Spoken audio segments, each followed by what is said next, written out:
Test আর এটা purify করার পরে পেয়ারা সহ এখন পরিষ্কার হয়ে গেছে।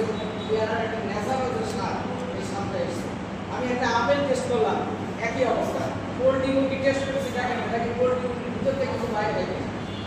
একটা পোল্ট্রি মুরগি ওই পিউরিফাই করলাম ডিম, যেটা দেশি মুরগির মতো স্বাদ কাছাকাছি ডিমের মতো, আর যেটা হচ্ছে নন পিউরিফাই ওটা একটা কাদা কাদা নরম না।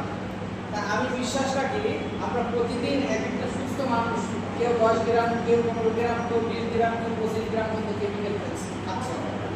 এইটা যদি প্রত্যেকটা সচেতন ব্যক্তি বাসায় থাকে, সারাদিন যত আমরা খাবার খাচ্ছি, বাজার থেকে তৈরি করে নিয়ে সিম্পলিফাই করলাম, বাজার থেকে মুরগি নিয়ে সিম্পলিফাই করলাম। আচ্ছা, কেমিক্যাল বাদে এখন কি আছে?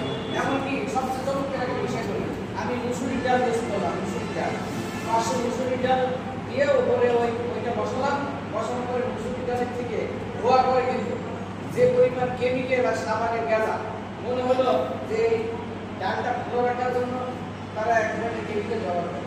আচ্ছা, ওই পানিতে হাত ভালো করে ধুলাম, তাও আমার হাত পরিষ্কার হয়ে গেল। তাহলে কি পরিমাণ কেমিক্যাল আমরা খাচ্ছি? দেখেন আমাদের যে রোগগুলো হয়, ব্যাড কেমিক্যাল রিয়াকশন, আজকে একটি বয়স পরে যে আমাদেরকে বিভিন্ন ধরনের রোগে আমরা আক্রান্ত হচ্ছি। আজকে দেখবেন সবার কাছে পয়সা আছে, কিন্তু হয় আমরা ভালো জিনিস পাচ্ছি না, আর না হলে আমরা সচেতন না।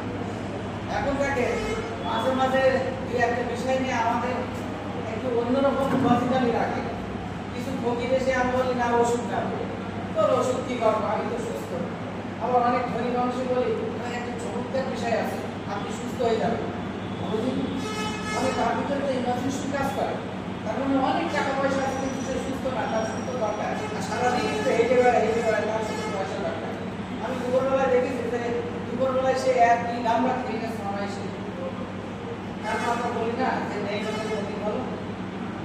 ওটা হচ্ছে যে রোগ একবার বাসা বাঁধলে জীবনের সমস্ত সুখ, সমস্ত সমস্যা ভালো হয়ে যায়।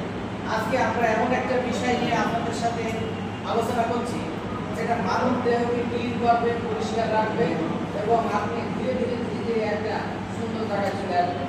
দেখেন কতগুলো খাদ্য আমাদের ক্ষতি করে, প্রত্যেকটা। আপনি air pollution, water pollution, sound pollution, food pollution, bad chemical reaction, bad lifestyle, এই সমস্ত কারণে আমাদের আজকে বিভিন্ন রোগে আমরা আক্রান্ত হচ্ছি।